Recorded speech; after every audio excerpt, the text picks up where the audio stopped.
Hey guys, Aaron Cybertron Zhang here, and today I'm back with another episode of Road to Rank, where I climb the online series 10 ladder and provide live commentary as I go. Today we are trying out Sejun Park's brand new Xerneas team. He built this team for the Players Cup 25th Invitational and recently posted a blog post about it, as well as a rental, so obviously feel free to try it out yourselves. I've linked Sejun's Twitter, Twitch, and his blog post for the team all down in the description below. And yeah, it's got a lot of fun stuff. Many of you don't know this, but Sage and I competed around the same era, especially in like the 2011 to 2015 era. And Sejun was always the player slash team builder that I kind of admired the most, especially his team building prowess. He was able to come up with so many good ideas that I often drew inspiration from back in the day. And he's always been one of the top players that I think just constantly pushes the envelope in terms of the metagame. And this team has a lot of fun stuff, like the Dragonite specifically, that I think will be really interesting to see if other players decide to use, as the format develops. But this team basically is a very unconventional Xerneas team. There's no Incineroar, there's no Rillaboom, there's no Urshifu, there's no Regieleki, all those common partners. Amoonguss, Volcarona, forget about it. It just completely throws that out of the window.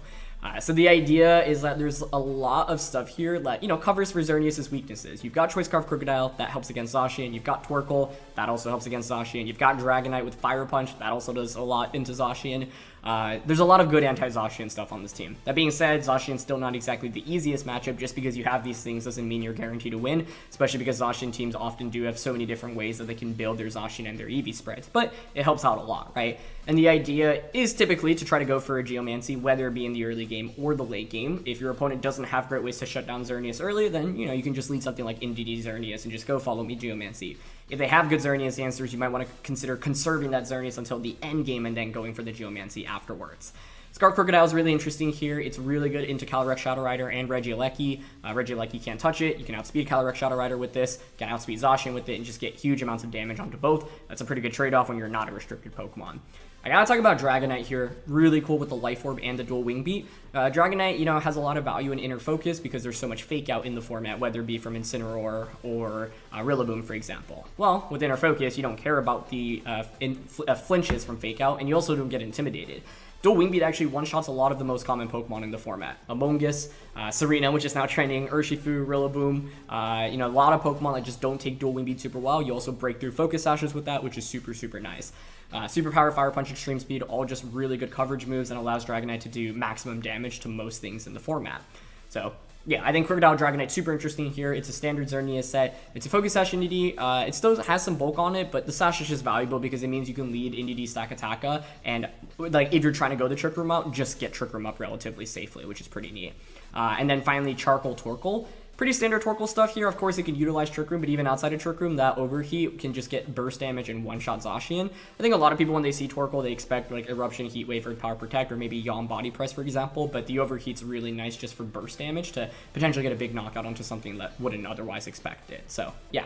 I think that this is definitely a really fun team. I mean, once again, it has this Life Orb Dragonite and this Choice Scarf Krookodile. And Sejun was actually able to get to number 1 on the Showdown ladder with this, I believe, while preparing for the Players Cup Invitational. So it's probably not the easiest team to use. I think, when I look at the teams from the Invitational, like Santi's team not only is really strong, but maybe a little bit easier to pilot. Whereas with this team, for example, Dragonite and Krookodile are really variable Pokemon that can go down very quickly. So you do have to be very careful about that. And you do also have to be smart about whether or not you bring the Trick Room mode. For example, one mode you can go is Indeedee Stack Attacka, lead Torkoal, and then Xerneas in the back for late game Xerneas. Of course, the other alternative is to maybe go fast, Dragonite, Krookodile, Indeedee, Xerneas, for example. Bunch of different ways you can obviously play with this team, but I think it's a little bit less intuitive than, say, maybe Santi's Tornadus plus Kyogre team. Doesn't mean that the team is worse by any means. It's just in terms of playstyle, might take a little bit longer to get used to. So yeah, we'll have to see. And either way, like I mentioned, Sejun has been one of my favorite players in team builders really ever. So it's always fun to be able to try out his stuff, especially here, 6-7 years later after he won Worlds, and he's still coming up with really, really cool stuff. So huge thanks to Sejun for the team. Thanks to you all as always for watching. If you enjoy, please show your support by leaving a like. I'd really appreciate it. Go check out Sejun in the description below. And question of the day, I want to know what you thought about the Pokemon Presents today. Personally, for me, I actually thoroughly enjoyed it. I feel like in more recent years, I haven't really been super excited for Pokemon outside of the competitive aspect, but as someone who grew up with Gen 4, I think I definitely have a lot of nostalgia for the remakes, and then Arceus actually just the animation and art style is really cool, so eager to try out both. But really appreciate you all as always for watching, and let's get started. Alright, very first game of the day, and it's up against Zacian. Alright. Now Zacian's probably going to be one of the tougher matchups for this team, obviously just because it's Zacian. They have a Silvally, which is really cool. Honestly, I kind of like Krookodile plus Dragonite here. I think this is an amazing matchup for Dragonite because dual Wing Beat one-shots Rillaboom, Amoonguss, and the Urshifu if we connect. That's pretty sweet. Definitely want Xerneas in the back, and without the lack, like, they kind of lack good damage into Torkoal, honestly. And Torkoal does have the, we do have Overheat here. Indeedee is always just, like, a relatively safe bring to bring next to the Xerneas. But because they have the Zacian, I just want to bring as much anti-Zacian stuff as possible here. But I think this is a potentially great game for Dragonite. But you do have to hit those dual Wing Beats. I was playing a practice game with this team just to warm up for the day. And yeah, I missed the dual Wing Beat on a Landorus switch-in, predicting that Zacian would switch out. And I was like, oh, it felt so good. And then I just missed it. And I was like, oh, okay, feels bad. So that's the slight downside to dual Wing Beat, unfortunately. You can miss, and miss would be really, really bad. But I think this is really an ideal matchup for Dragonite. Like, there are 4 Pokemon that Dragonite likes to see on my opponent's team. In the Rillaboom, the Urshifu, the Amoonguss, and the Incineroar. And it just once again shows you the value of Inner Focus in the format. You know, we've seen Inner Focus Entei used a lot at the moment. Well, Dragonite's another Inner Focus user that doesn't see as much play, but is just really, really neat offensively into certain teams. The other cool play we can make is potentially switching out Krookodile into Torkoal and then Fire Punching into the Zacian. So it's going to be Zacian and Amoonguss. I don't mind this very much. Now I don't have Earthquake, unfortunately, so that's the slight downside here. But in this position, it is relatively free to go for high horsepower onto Zacian and dual Wing Beat into Amoonguss, I think. The alternative is to switch Krookodile out here. Now the reason I feel like that's an okay play is because there's a good chance Amoonguss protects here. Yeah, I think high horsepower and dual Wing Beat is just kind of like a good... It covers for most options here. Protect Switch is definitely a possibility. They could just follow me, or Rage Powder and attack, which I'd be okay with. I mean, I'd be trading Amoonguss for Krookodile most likely, but that's not a bad trade for us in my opinion. Zacian protects. If Amoonguss doesn't protect and dual Wing Beat just KOs, I mean, that is a fantastic start to the game. And yeah, they don't protect, so let's see if we connect here. Okay, dual Wing Beat does hit. That's 1 hit. Beautiful. And 2. This is the beauty of Dragonite. And I know Sejun didn't really get to show off the Dragonite in the Invitational. It kind of just came out and fainted a couple of times, but it's a really, really cool set. And, you know, Sejun's always been, in my opinion, one of the best kind of anti-meta innovators. Obviously, won Worlds with Pachirisu, but also, you know, coming up with something like Dragonite's really cool. It's not like, you know, Dragonite's seen no play, but this set is, in general, just really, really fun. So, Incineroar comes out. I'm just going to switch out into Torkoal now and go for Fire Punch. Once we get a Fire Punch off into Zacian, it'll probably be in KO range from a high horsepower. So the only downside here is that we don't have Earthquake. So even if I were to, you know, switch out and back in, it's not like I can just spam EQ to win the game. But intimidating Zacian, I mean, that was the best possible turn 1, right? We got a free KO and it intimidated onto Zacian and took nothing in return other than slight information reveal. And the nice thing about Inner Focus here is that we don't even have to worry about getting flinched by a Fake Out from Incineroar. So they are still going to go for the Fake Out. Yep, onto Krookodile. Let's see if they have Play Rough here. Nope, just Behemoth Blade. A lot of Zacians now are running Play Rough over something like Sub and Swords Dance. Again, not a lot, but like decent number. And Dragonite tanks that. Nicely done. So we get a huge Life Orb Fire Punch in the sun against the Zacian. Throwback to when I was surprised Maractus one-shot a Zacian. I gotta stop underestimating these fire type attacks in the sun against Zacian. No way.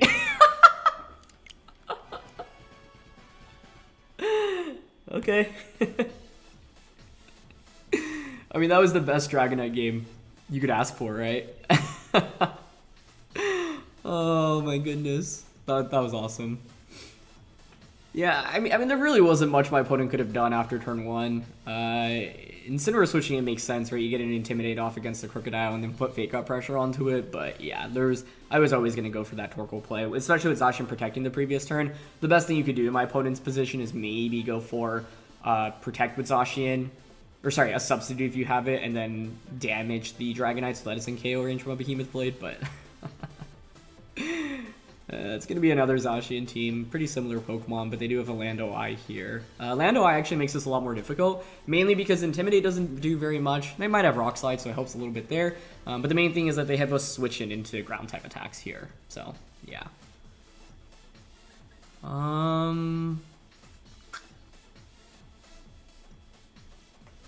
I think I might just want to go with the same 4. Yeah, especially knowing that we can one-shot Zacian with Fire Punch and Sun. That's an incredible damage calc. The only hesitance I have is, like, I do want to bring Indeedee because there's, like, with Focus Sash and Follow Me, it just makes setting up Geomancy a lot easier. But I think Krookodile, Torkoal, and Dragonite are all really good anti-Zacian stuff here.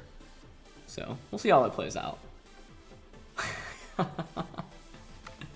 I was still just laughing about that last game.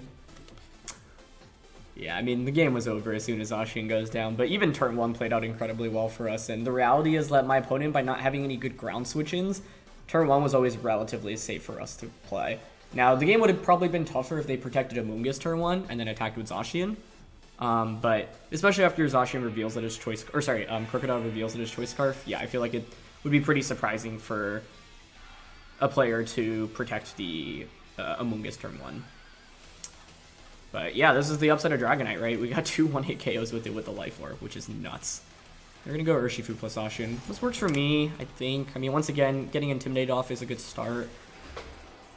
I mean, Zacian protecting here feels fairly likely. I'm probably going to want to just dual Wing Beat into Urshifu. I might be willing to dual Wing Beat and still high horsepower, and the reason for that is because we just pressure with damage right now. Even if you one-shot Krookodile, that gives me a free switch in into Torkoal.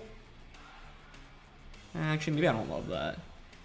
Okay, yeah, I'm down to just dual Wing Beat here and then switch out, I think. Both are intimidated. They don't have a good flying switch in right now. It's just I could see them protecting Urshifu and then attacking with Zacian. Since my switch out seems fairly obvious, I think I'm actually willing to just high horsepower here, actually. Oh, they don't protect either. Okay. I mean, that's huge damage from high horsepower to start, so that's not bad. And their choice card for Urshifu. But we, luckily enough, actually outsped with the Krookodile. So that's good. Okay. I wonder if it's just an E-Speed KO range now. Either way, we know you're Scarfed. I mean, we're just going to pick up a knockout onto you. Oh, but they have Play Rough. Does that KO us? And this is the downside of Best of 1, right? You know, it's funny because I just mentioned Zacian's carrying Play Rough. Jeez, how do we win this now? It's still actually winnable, I'd say, because of late game Xerneas, but this is where if I had Indeedee, I at least could have gone Follow Me Geomancy and then just spam Dazzling Gleam. Yeah. I do want to look up how many Zacians have Play Rough after this game is over. Anyway, this game is still potentially winnable, and I think the play here is to... If you're my opponent, you should Blade and Strikes. So, the question is, are we far enough behind that we have to just go for Desperate Geomancy? I don't think we are. I'm going to Protect and Geomancy here. Or, sorry, Earth Power and Protect. You can Surging Strikes through the Protect, but with the Sun up, it's not really that scary. Yeah, either way. Yep, they're going to target Torkoal here, that's fine. Like, if Torkoal gets a KO and they didn't bring Landorus I, maybe we still have a chance. If Lando I is in the back, which I suspect it will be, I feel like the game's already over from this point on. Yeah, they Blade into Xerneas. So, like, if, I don't know, of course the other play we can make there is just go for, like, a Desperate Geomancy, hoping that my opponent reads into Protect and, like, doubles up into Torkoal for some reason, but I don't feel like we need to make that play yet. So now that Zacian's out of the way, Xerneas obviously can take things a little bit better. But yeah, that's going to be the downside of Dragonite, right? And unfortunately for us, we did run into 2 Zacian teams in a row. But I guess it can show you the variance of what this matchup can look like, right? So Incineroar comes in. You could just fake out Strikes here. The thing is that Strikes does not do very much damage into Xerneas right now. You're not going to KO Torkoal either. So I'm just going to Earth Power here. And there's no need to Geomancy yet. Actually, isn't Geomancy always just better instead of Gleaming? Because it's not like we're picking up a KO with... I mean, the Fake Out should definitely go into Xerneas here. Yeah, and then he just strikes Torkoal, I would think. I guess you could strike the Zern as well, but I actually would not mind that too much. Because I don't think it's a 2-hit KO with the sun being up. Yeah, so they're going to target Torkoal. Could you imagine if we were Rocky Helmet here? It would have been so sweet. Yeah, this is still potentially winnable. First of all, let's see how much Earth Power does here. What if it liked a little bit more damage there? Because I can Geomancy now with Xerneas. I mean, the alternative is just Dazzling Gleaming. Yeah, and Scarf Urshifu changes everything here too, but the Choice Scarf metagame in Best of 1 in Series 10 is rapidly evolving. The thing is, the sun is up. Like, that's the main thing, because like Flare Blitz and the Xerneas feels likely, and then Rillaboom as my opponent's last one. So I don't really think we can win here.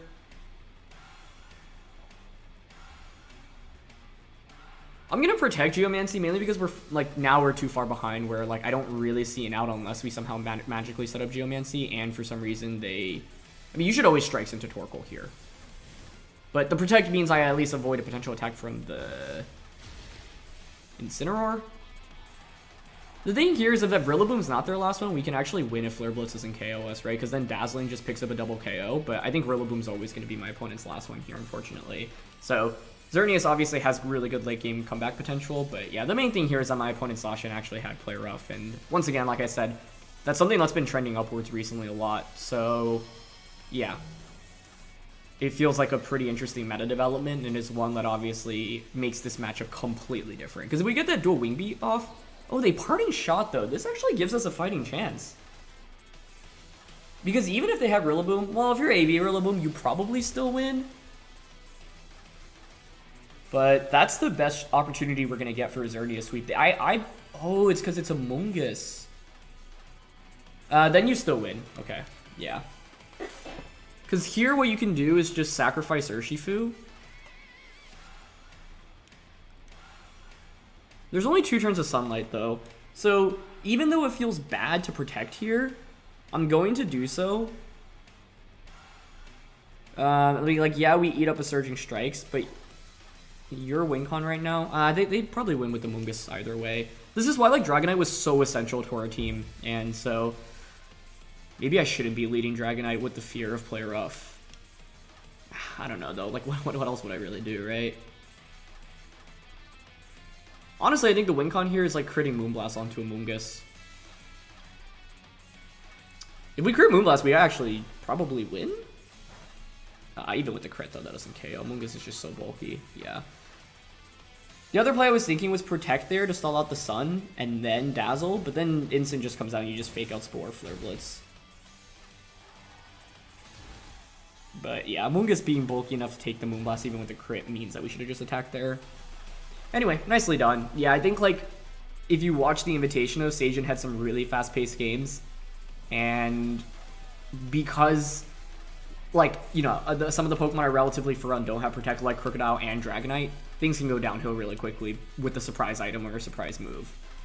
So then the question is, what was my best lead into Zacian plus Urshifu now knowing they have Play Rough?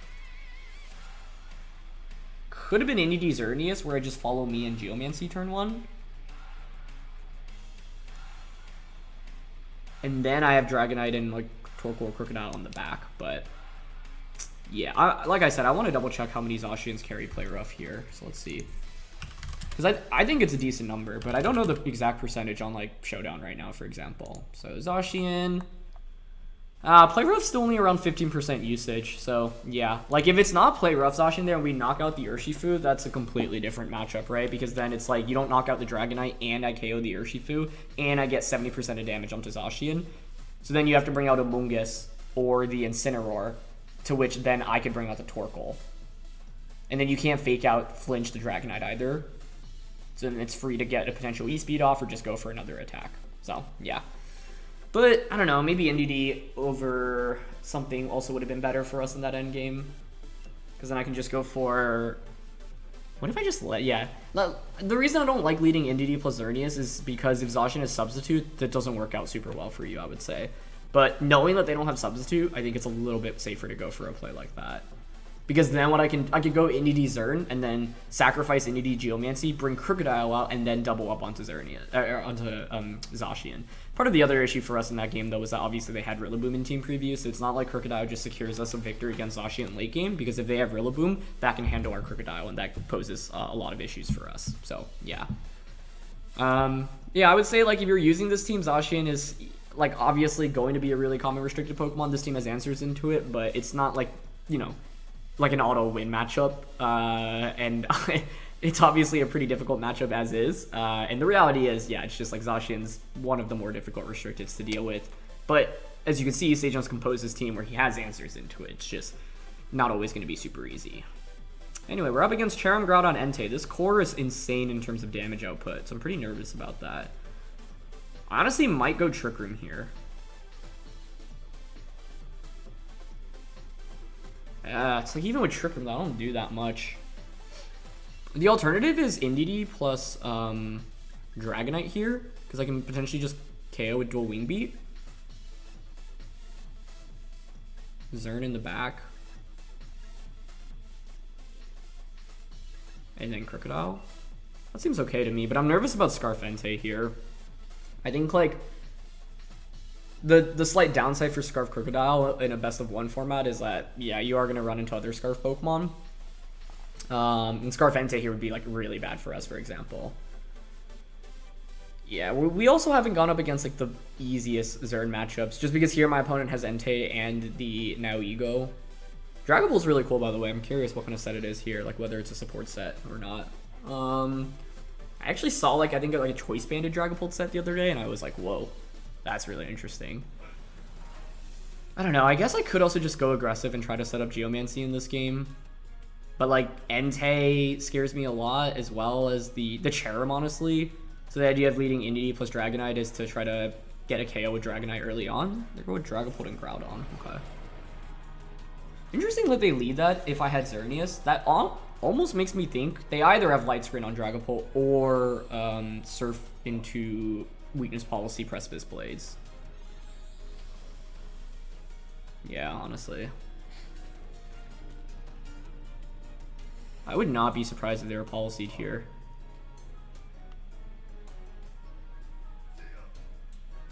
If they're Policy, then you can just Surf Rock Slide, and that is rather scary. Not sure that would KO.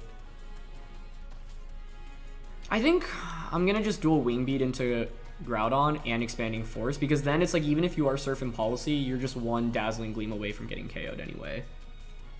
But they could protect Groudon here. Okay, they go for U-turn. Curious if their choice Scarf U-turn with Surf and Policy makes sense to me. Let's see what comes out. It's gonna be Cherrim. Ah, man, if I launched dual Wing Beat into that slot, I would have been sick. The only downside also is now I can't E-Speed with Psychic Terrain being up, making things a little bit more awkward. Okay, they just go for Precipice Blades. Could be worse, I guess. It's gonna bring us down to our Sash. And that's because they're Life Orb. I wonder if Expanding Force and dual Wing Beat actually can KO here. Nah, unfortunately not. I don't think so. It's close actually after a crit, but probably not. Now, they should have the Entei as their last one. Not being able to E-Speed here is a big, big bummer. I think I want to follow me here. I don't want to risk missing. Follow me and just Fire Punch into Cherrim. I guess like if they have Rock Slide, Life Orb Rock Slide, maybe it's just a KO and a Dragonite. But a lot of Groudons actually now I feel like aren't running Rock Slide because you run Heat Crash and then Protect and then a fourth like Sub or SD. So yeah, I mean if dual Wing Beat, if we targeted Dragapult turn 1 KO the Cherrim, I didn't need that much damage on a Groudon, but I was really nervous about it being weakness policy there with Surf Dragapult. Like, I felt like that was actually a decent, you know, possibility there. So, we'll go for Follow Me here. And the unfortunate thing is Groudon's probably still short of a KO. I wonder if they were going for that onto Groudon, because it also covers for the Follow Me option, which is pretty cool. But no, I'm guessing, yeah, I'm guessing they were targeting Groudon there. They're Akka, but we're Life Orb and the sun is up. Like, this KO still, right? Okay, good. Alright, not bad. Because the thing is now, I get a free switch into the Krookodile. The only problem is basically, are you Choice Scarf Entei? Because if you are, you can just launch Scarf Sacred Fire into Krookodile and I can't intimidate you. Oh, it's Nihilego. Nice. Okay, that's huge. Now, my only regret is not having, yeah, my only regret is not having the Earthquake. Like, if we had Earthquake here, this would just be a guaranteed game at this point, I think. It's still okay. High horsepower into this slot's relatively obvious, but with the Intimidate, I don't think he Crash KOs us.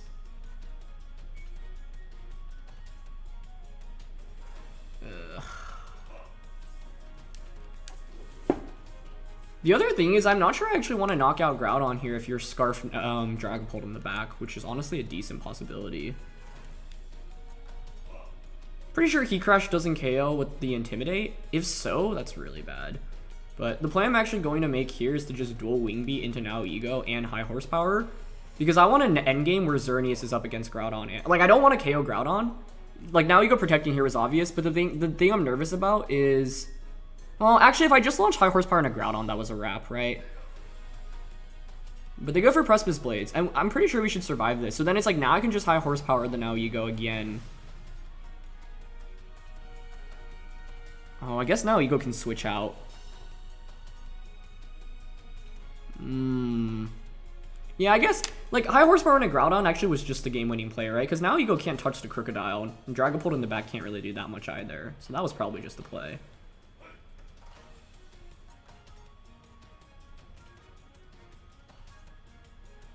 But a Sludge Bomb from Nihilego shouldn't one-shot. Like, here, I think I'm willing to just dual Wing Beat into Nihilego and High Horsepower again. I guess they could just go for the double protect here.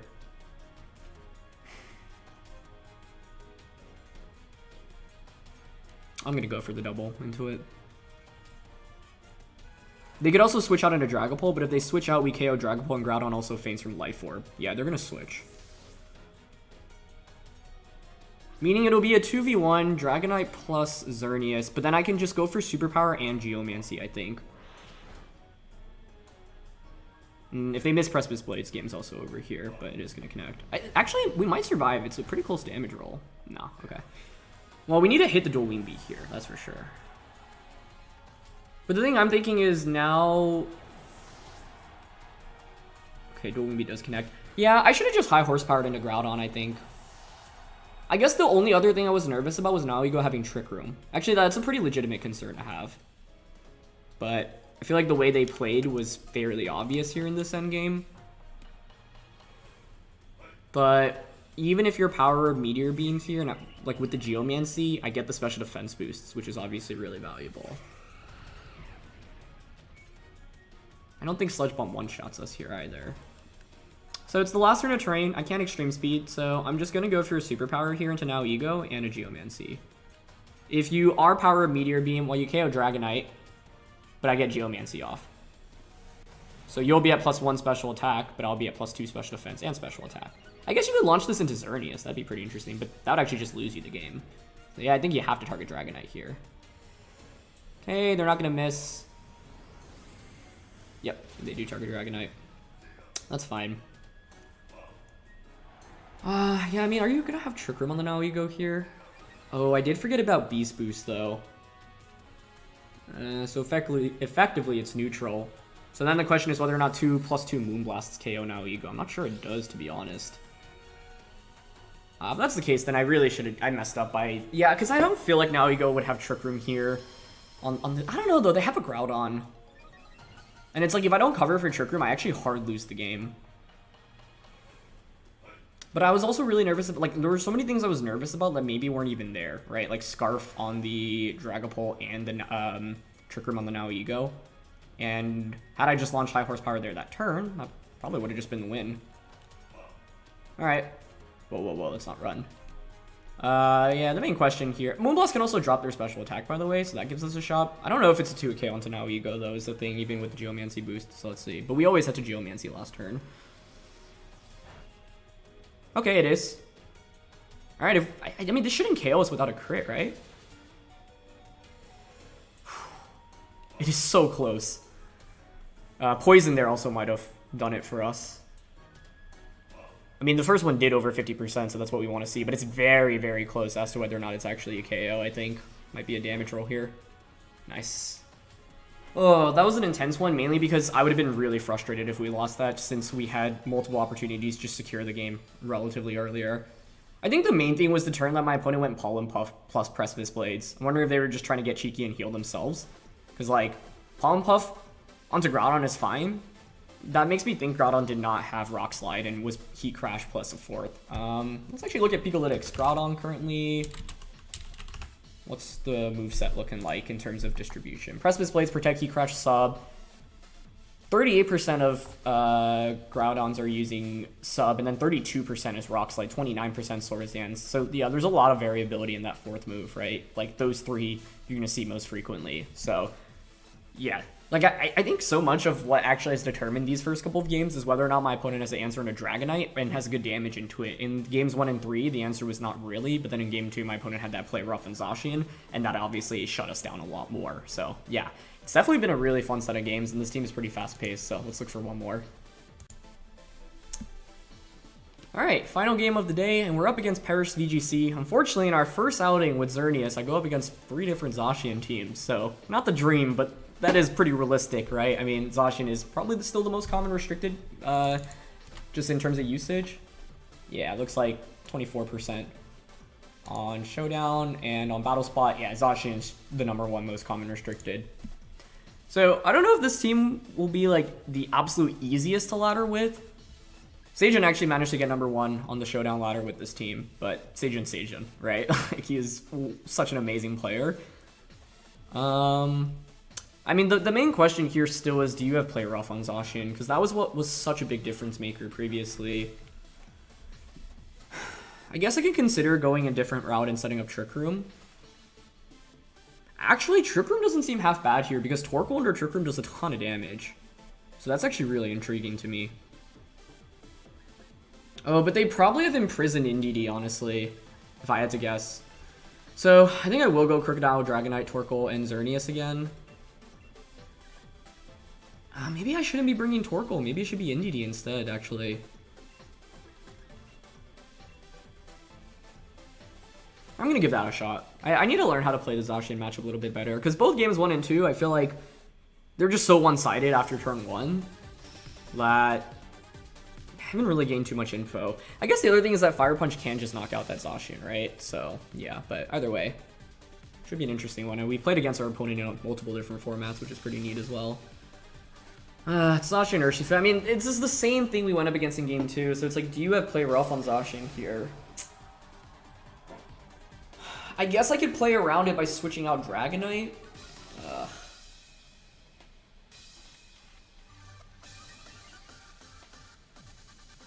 I really want to do that, though?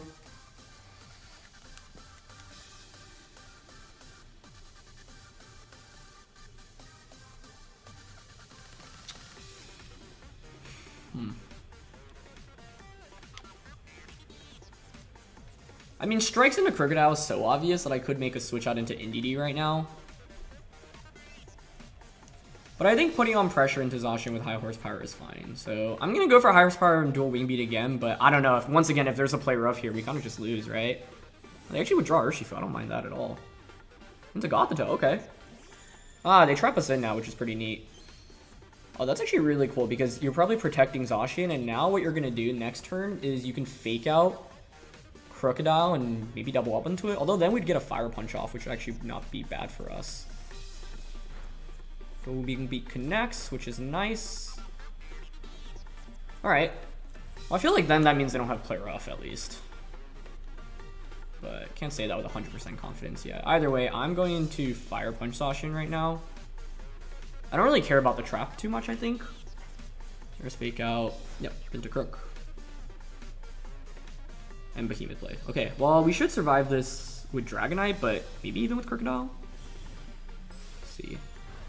Nice. Okay, that actually puts us in a really fantastic position right now, I think. Huge damage from Fire Punch. And the thing is now... it's just Ally Switch from Gothitelle I'm nervous about, but... Okay, let's cover for Ally Switch then. So I'm gonna High Horsepower into Zacian, and if you Ally Switch, I can Fire Punch into this slot. Yeah, I'm down for that. I mean, Zacian protecting here feels so likely. They actually switch out, that's fine. And back out into Urshifu, okay. Gothitelle's not protecting. Oh, it's probably Hypnosis here, isn't it? Ugh.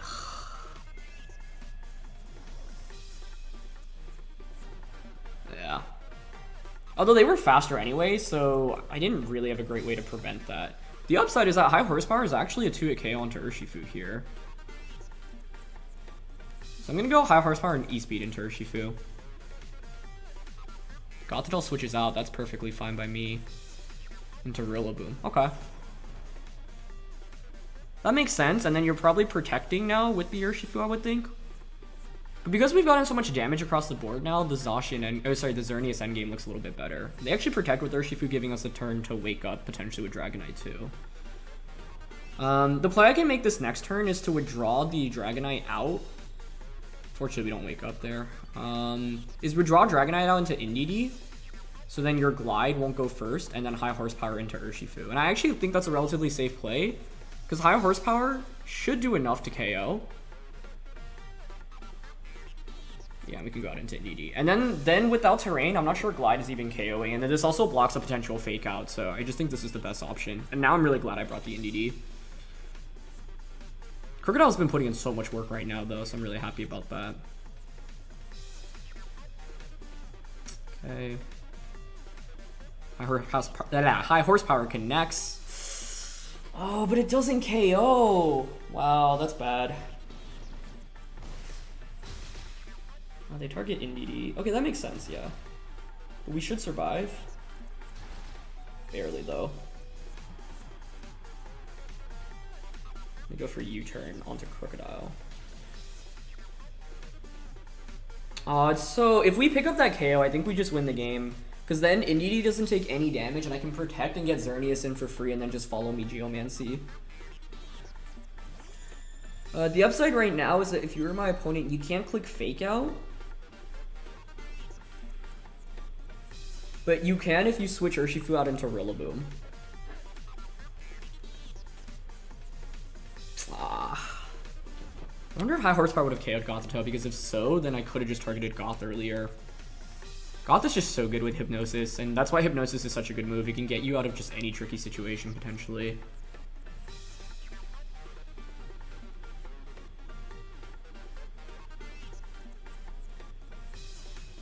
I actually think I need to switch here.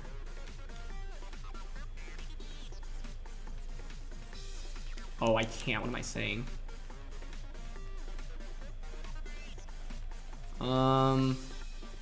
I need to do Expanding Force there, because Rillaboom's coming in right now.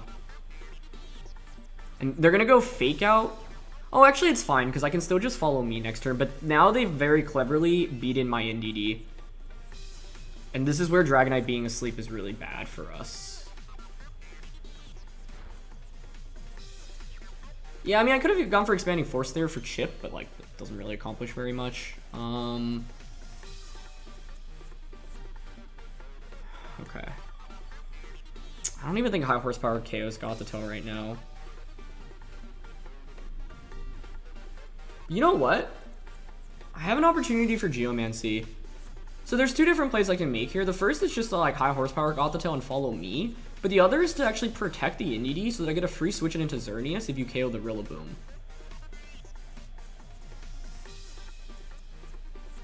Yeah, so I'm actually going to High Horsepower Gothitelle here and protect the Indeedee. Because Xerneas Geomancy is our real big opportunity to win this game. The main problem is I'm at risk of another Hypnosis. That's really what it boils down to, I would say. May have Taunt as well, but that's fine. Fake Out, Taunt, Hypnosis, Trick Room probably, or Helping Hand. I think this game honestly might boil down to whether or not they hit 2 Hypnosises. The odds of that are only 36%. I mean, I don't really have a better play, right? If I go Dragonite right now, they're faster. Yeah, I think I have to go Xerneas here and just really hope they miss the Hypnosis. I guess the other interesting thing here is if they have Trick Room, they could actually click Trick Room here. But I'm gonna, I think, bank off them going for Hypnosis and just go Follow Me Geomancy here. And if they miss Hypnosis, we most likely win the game. Guess I could Helping Hand Gleam as well. But the problem is that my opponent's Zacian is still in the back, and I'm not outspeeding it unless I get Xerneas set up here with Geomancy. So, yeah. I think here we are hoping for a mix. Wait, they switch? That's really surprising. Okay. That is really surprising, but I'll take it. I guess now you can U-turn.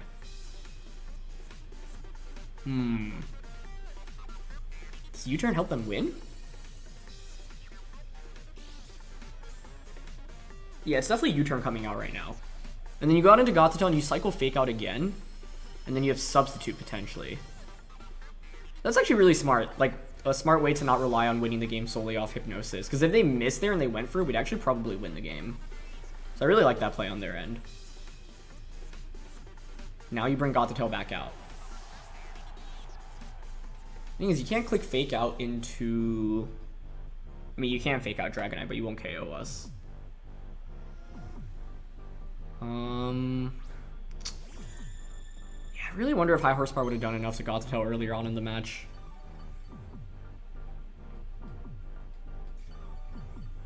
I mean, the other thing here is, what do you go for? Do you predict the Xerneas Protect because it's so obvious? I almost want to just attack with Xerneas here. It boils down to this turn, basically. Like, this is... Whoever gets this turn correctly will likely win the game. Okay, if you're Gothitelle, you can go Fake Out plus Behemoth Blade. You even protect Zacian, Behemoth Blade into Xerneas, but then if I just protect, it doesn't really accomplish much. Safest play is really to Fake Out into Xern and Behemoth Blade into Dragonite. Yeah, okay. I think I will just go for Protect here then, and Extreme Speed.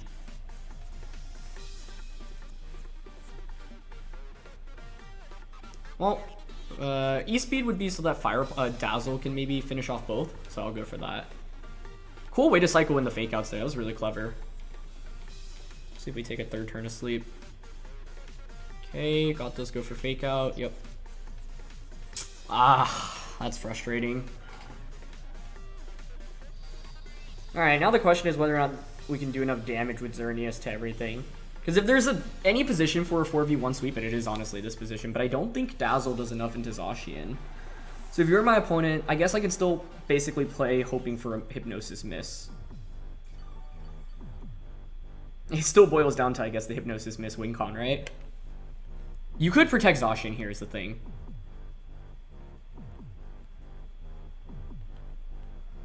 Just don't think Gleam KO Zacian from this range.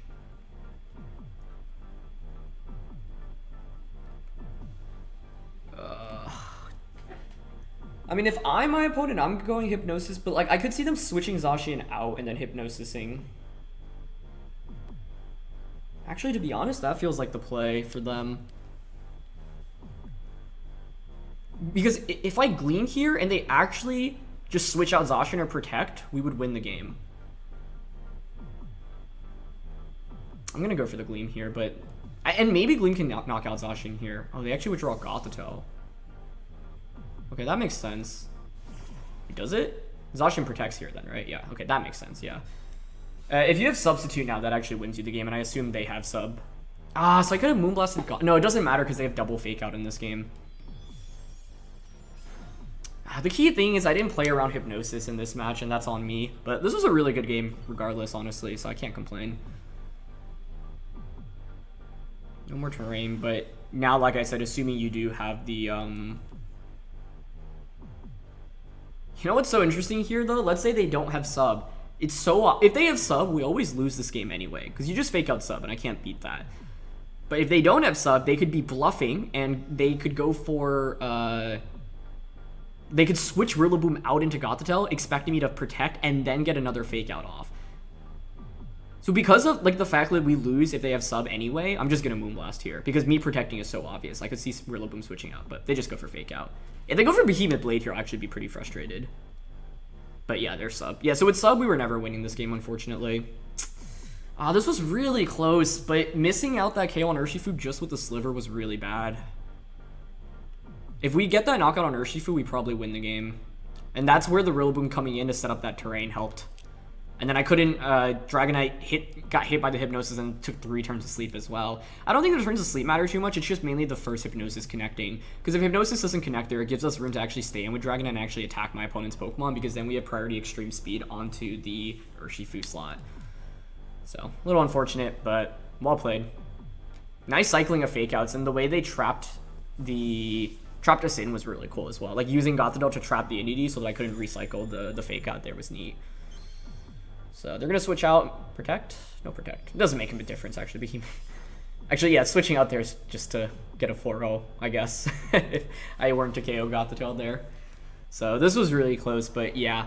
It's funny, like, this game, I would have preferred my opponent to have play rough, and then in a previous game, in game 2, I would have preferred my opponent to have substitute. But that's the tough thing about Zacian. It gets access to a lot of good attacks. But yeah, my opponent honestly played this game really well, and I had the opportunity to extreme speed, high horsepower the Gothitelle the turn I got hit by Hypnosis, and if I actually get the KO there, I probably just win the game. Because it's really difficult to come back from that from my opponent's position. But they found that Hypnosis play, and Hypnosis hits more often than not, right? 60% doesn't feel amazing, but when you feel like the game is in a really bad position, if you don't go for the Hypnosis, it is such a good play. And that was the perfect opportunity for them to go for it. I actually ran into Parish VGC a couple days ago on the ladder, and I also lost because they managed to get a Hypnosis on me. So I should have even seen that coming, and I just, like, didn't process it fully, partially because I didn't expect the God to be as fast as it was, but fast Gothitelle was something that we saw a lot of, actually, in the previous formats. So, yeah. Really fun set of games. You know, we went 2-2. I think definitely would prefer to go up against non-Xerneas or Zacian teams as we face 3. And it's, once again, it's not like Zacian is an unwinnable matchup, but in game 2, it's just like we lost the game kind of on a really bad turn one where they had Scarf, Urshifu, and Play Rough Zacian. That was like the worst combo to run into. And then I didn't do a great job really enabling Xerneas today. And yeah, like, Zacian in general with sub is just pretty tricky as well. Yeah, and I think in that 4th game, basically there were 2 big things. One, I could have maybe prevented the Hypnosis from happening outright, and then 2, missing out that KO onto Urshifu changes the game dramatically. Because if we knock out the Urshifu there, then Indeedee has Focus Sash and Redirection and Follow Me, making it significantly easier for us to play that end game. But not only do we miss out on the KO, but then we take tons of damage onto the Indeedee, which is a little bit unfortunate. So, yeah. That's going to be it for this one. Thank you so much as always for watching. Thanks to Sejun once again for the team. Check them out, linked in the description below. Leave a like if you enjoy, and I'll catch you all next time. All right, peace.